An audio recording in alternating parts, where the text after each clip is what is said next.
Kisah Rasul-Rasul 28.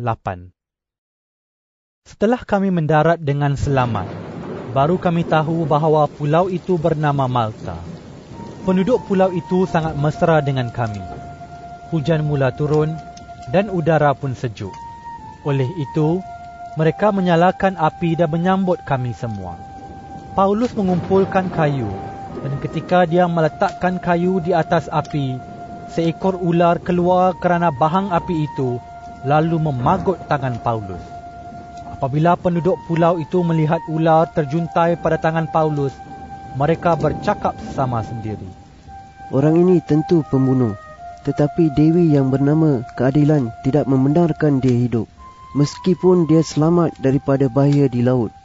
Tetapi Paulus mengibaskan ular daripada tangannya, sehingga ular itu jatuh ke dalam api, dan Paulus tidak cedera. Mereka menjangka tangan Paulus akan bengkak, atau tiba-tiba dia akan rebah mati. Tetapi setelah menunggu beberapa lama dan tidak ada sesuatu yang luar biasa berlaku kepadanya, mereka berubah fikiran, lalu berkata bahawa Paulus itu dewa. Tidak jauh dari tempat itu, terdapat tanah yang dimiliki oleh Publius, gubernur pulau itu. Dia menyambut kami dengan baik, dan selama 3 hari kami menjadi tetamunya. Pada masa itu, bapanya sedang demam dan menderita cerit-berit. Paulus masuk ke biliknya, lalu berdoa sambil meletakkan tangannya pada bapa yang sakit itu, dan sembuhlah dia. Kerana peristiwa itu, semua orang sakit di pulau itu datang kepada Paulus, dan mereka semua disembuhkan. Mereka memberi kami banyak hadiah, dan apabila kami hendak berlayar, mereka membawa bekalan ke kapal bagi perjalanan kami. 3 bulan kemudian, kami berlayar dari pulau itu dengan kapal dari Alexandria, dan menggunakan lambang Dewa Kembar. Kapal itu sudah berlabuh di pulau itu sepanjang musim sejuk. Kami tiba di kota Sirakusa dan tinggal di situ selama 3 hari. Dari situ, kami berlayar lagi dan tiba di kota Regium. Keesokan harinya, angin mula bertiup dari selatan, dan dalam 2 hari kami tiba di kota Puteoli. Di situ, kami berjumpa dengan beberapa orang yang percaya kepada Yesus, dan dengan jemputan mereka, kami tinggal dengan mereka selama seminggu. Lalu, tibalah kami di Roma. Pengikut Yesus di Roma mendengar kabar tentang kami. Mereka datang sampai ke Pasar Apius dan ke penginapan 3 untuk menyambut kami. Apabila Paulus berjumpa dengan mereka, dia bersyukur kepada Allah kerana hal itu menggalakkan dia. Apabila kami tiba di Roma, Paulus dibenarkan tinggal seorang diri dengan dikawal oleh seorang askar.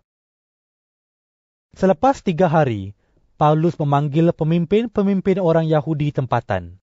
Sesudah mereka berkumpul, dia berkata kepada mereka, "Saudara-saudara orang Yahudi, saya tidak bersalah apa-apa terhadap bangsa kita atau melanggar adat resam yang kita terima daripada nenek moyang kita.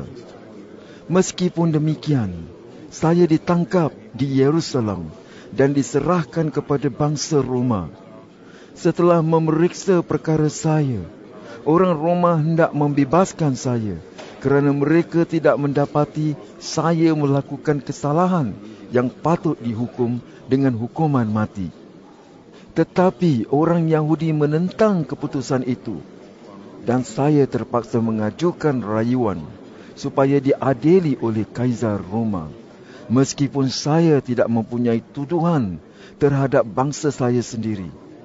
Itulah sebabnya saya minta berjumpa dengan saudara-saudara supaya boleh bercakap dengan saudara semua. Sebenarnya, saya dibelenggu seperti ini kerana dia yang diharapkan oleh bangsa Israel." Lalu mereka berkata kepadanya, "Kami belum menerima sepucuk surat pun dari Yudea tentang perkara saudara. Tiada seorang pun daripada mereka yang datang membawa kabar tentang saudara atau bercakap buruk tentang saudara. Tetapi kami ingin mendengar pendapat saudara kerana kami tahu bahawa orang di serata tempat mencela kumpulan yang saudara anggotai. Oleh itu, mereka dan Paulus menetapkan satu hari untuk bertemu. Pada hari itu, banyak orang datang ke tempat tinggal Paulus. Dari pagi hingga petang, Paulus menjelaskan ajarannya tentang pemerintahan Allah. Dia berusaha untuk meyakinkan mereka tentang Yesus dengan menggunakan ayat-ayat dari Taurat Musa dan kitab Nabi-Nabi. Ada orang yang percaya kepada apa yang dikatakan oleh Paulus, tetapi ada juga yang tidak percaya. Dengan pendirian yang berlainan, mereka meninggalkan tempat itu, kerana Paulus mengatakan hal ini kepada mereka.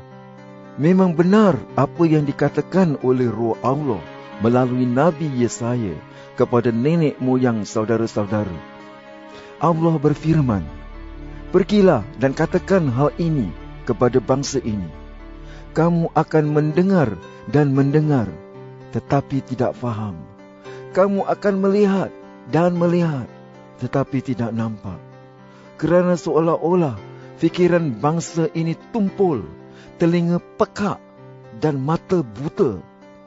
Jika mereka tidak demikian, tentu mata mereka akan melihat, telinga akan mendengar, dan fikiran boleh mengerti, sehingga mereka akan kembali kepadaku, dan aku pun akan menyembuhkan mereka."